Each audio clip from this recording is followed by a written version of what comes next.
Departed Newport in a real small weather window. The weather router, explained to us that, this is the best you're going to have for 2 weeks. And that the little spot off of the Carolinas was spawning lows left and right. And we had to wait for a low that just spawned come out. As soon as that low passed, we left. About the time the lead boats got to the Gulf Stream, the other low developed off of North Carolina. And it started moving south of Bermuda and sucking wind down, northeast wind hard down through the Atlantic. 30 to 45 knots was what was forecasted. I was seeing 35 to 45 apparent going downwind. Holy shit, so it was it was 50. 50. Easy, I would think. I can't imagine. Yeah, well, one day that's not bad. The boats got into Bermuda that were close enough when it finally went northeast. Yeah. But over time, what causes waves. Yep. Wind over time. Yeah. You've got wind strength, the duration, and the fetch. And we had the whole Atlantic Ocean for fetch, and it blew every day. The waves just got bigger. So by the fourth day, you're looking at easy 30-foot monsters out there, with some even bigger. And most all the boats had parked, either sea anchor, hove to, whatever. A couple of the big Swans tried to battle into it. We were only, anywhere from 50 to 80 miles away from Bermuda. Yep. So, it's kind of hard pill to swallow, thinking you can't get there. So a lot of them tried, and I'd see them in the night, moving when I was hove to. And we had constant radio contact, single sideband, every morning at 8 o'clock, yep. Every evening 5 o'clock, get positions. Bermuda radio was on board with us as far as giving us weather. The storm just lasted so long and did not move that if you were trapped on the west side of Bermuda, you were pretty much stuck there until it finally left. If I wouldn't have been damaged, I would have just swung around the low and went straight on down south. But I was worried about the rig. The headsail, if it was just a ripped headsail, I said, I can go with the storm jib. I got a big main, still got plenty of fuel. Got a big ASIM. I had an ASIM for off wind, so, I could have gone. But I was worried about the rig. Wow. So we just pulled the trigger. Just, it was 680 miles to Charleston when we pulled the trigger. Oh, God. 80 miles to Bermuda. But the winds were so strong out of the east and northeast and east. So you couldn't make it to Bermuda. You had to turn around. Exactly. Oh. There's I've got a spot tracker. Yeah. Half the boats had spot trackers, so we had it all on spot. You can see, everybody can see the boats just drifting. One boat completely abandoned ship, a Beneteau 4-6. Right, I heard they lost their steering. L-E-L-L-E, yeah. Hopped off, got on a freighter. And then Was that boat scuttled? Or was it left afloat, do you know? Both of them left afloat. We had already left the area and were aiming toward Charleston, and we got on the radio skid that it was late in the evening that someone was washed overboard. Yep. Found out it was the wife, and then the husband got picked up by a French freighter.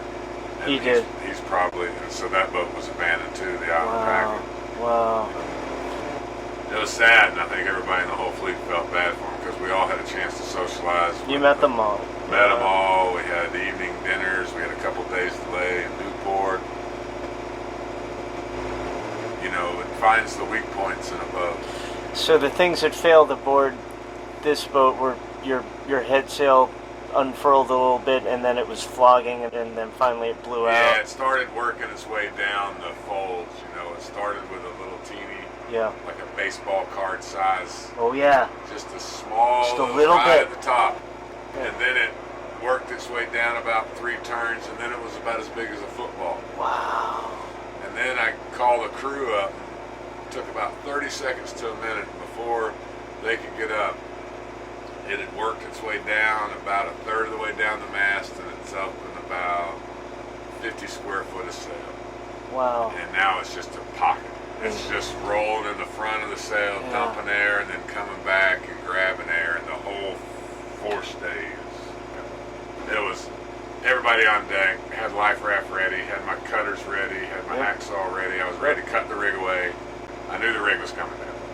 Oh God! I knew it, and I told the guys, rig's coming down. With that jib out. Nothing we could do about it. One guy wanted to go aloft and cut it away. I said, no way. No way. The seas we were in, no way. If I'd have had a gun, I would have shot it. Yeah. Shot a hole in it.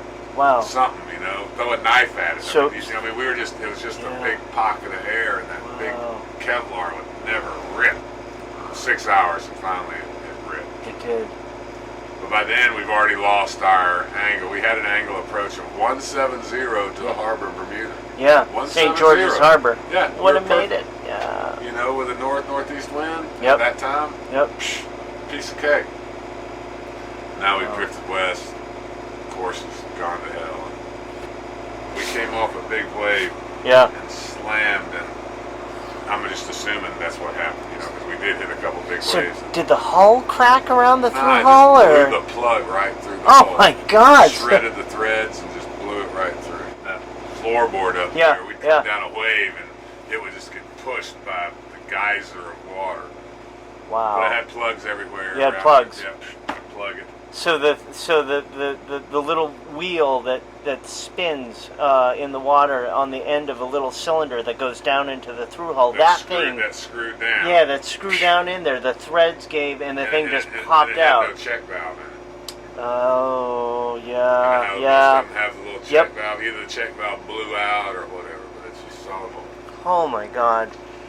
And you took on so much water I'd say that a couple thousand gallons of water. Jesus, wow! I mean, the bottom drawers were full of water. Oh my God! The galley bottom drawers were full of water. And then you said that we lost all power. Wow! So no bilge pump. You had all this water sloshing about, and then that's the key. All the water sloshing about. Yep. Because we're laying down, so all my refrigeration over here fried. All my navigation fried. And then you lost everything electrical. Were you able to? And I just happen to have these little LEDs. Oh, nice! Wow, that's bright. That's nice. So these were our emergency lights, basically. Huh. And they're actually very nice too. So then you must have had to have bailed the boat out with got a manual gusher pump right there. Yep. Then the guys that weren't pumping, we were taking cups, relaying it to the sink. Yep. One guy driving, the rest of us down here, and we finally got it all down, got the boat dry. Did you regain? It always happens about 2 in the morning. Yeah, always at night. In the dark. And wow. Then the engine died. Yeah. So now I got no engine, no nothing. Next day we slowly work our way toward Charleston. It took another 2 days, and we got to the sea buoy and had to get towed. Jesus. You had like a handheld VHF that you were able to use, or a phone? By then I was able to get the main breaker back on and hold by shutting off certain systems that were overloaded. Yep. So if I had my nav station VHF. I had my North Star. Had plenty of portable GPSs. Yep. Had spot tracker on, so everybody knew where we were. Yep. So we never felt totally, in danger. The biggest was in the beginning when the rig. Yeah. That was the big scary. Taking Oh out water my God. was a big scary inconvenience. We knew we weren't going to sink. After you found the hole. Yeah, but it was a matter of. I bet initially though it was pretty nerve It was about our wracking. 8th day at sea when that happened. And you didn't know where the water was coming from at first. That must have been Yeah, the first 10 seconds was pretty. terrifying. Well, when I come off watch, come down the ladder and step in a puddle of water. Yeah. And I'd spent the past, into the summer really preparing this boat for the trip. Yep. Doing all the little things. So as a delivery skipper 25 years, I've jumped on boats and just driven them and gone and never had problems. And just kind of trust and fix them along the way. Yep. But this boat you prepared. Yes, You got it ready. Right now, the boats made it to St. Martin about 4 days ago. The Wow. big boats. There's about 5 boats that made it down to St. Martin, a couple in the Tortola. Wow. The rest of them are still working their way down. We've got them on spot tracker. I pulled Right, up. they're still out there right now. Still a few of them. Did anybody make it to Bermuda? About 6 boats. 6 boats made it. 7 boats made it to Bermuda. That was it. God, I wonder what it's like in St. George's Harbor right now for those boats at anchor, after a storm like that. I'm sure they're all hanging out together and talking about. I guarantee you they bolted down to, if they made it to Bermuda as soon as that storm left, the goal was not Bermuda, the goal was St. Martin. Wow. You got to forget and move on. Wow. My God. Unless you needed major repairs. Yeah. Yeah. But it wasn't a strong storm per se, it was the duration. The duration, and because of that, the waves built up. Yeah. Because I've been in bigger wind with less waves. Yep. Just because it happens so quick. 1 or 2 day low that swings by you. Yep. Never really gets. But these, they didn't have any cross waves. It was just, if you looked at the Atlantic seaboard, there was probably a 300-mile path of 40-knot northeast wind coming all the way from Newfoundland, past Bermuda, all the way down into South Florida. Yeah. So that's a long fetch for waves. I'll get the boat tightened up, get the repairs done that I need to get underway, and then I'll reschedule new crew. Yep. And hopefully be down for Christmas. So hoping 3 weeks. Wow. Wow. So You wouldn't know it looking at the boat that she's hurt. Yeah, no, she looks great. She it's all looks below wonderful. the floorboards. What's the list that you need to repair before you can go back out? P&G, which is my autopilot, all my navigation. Yep. Refrigeration. Yep. Yep. Furling gear, rig inspection, new headsail. Wow. Those are the 3 I need to get underway. Yeah. Still have other issues. Water maker went underwater. $3,000 ProSign inverter went underwater. Oh no, it's gone. Yeah. Wow. Having problems with my fuel system, either my lift pump. Yep. Engine's temperamental. It dies out at sea and starts at the dock. What kind of engine is it? Volvo Penta MD22. 22. Pretty dependable. Yep. Just got a little gremlin in there. How many horsepower is that engine? It's about 72. Ah, yeah. Volvo Penta. She's running great here at the dock, huh? Loves the dock. Wow. Nice sound insulation.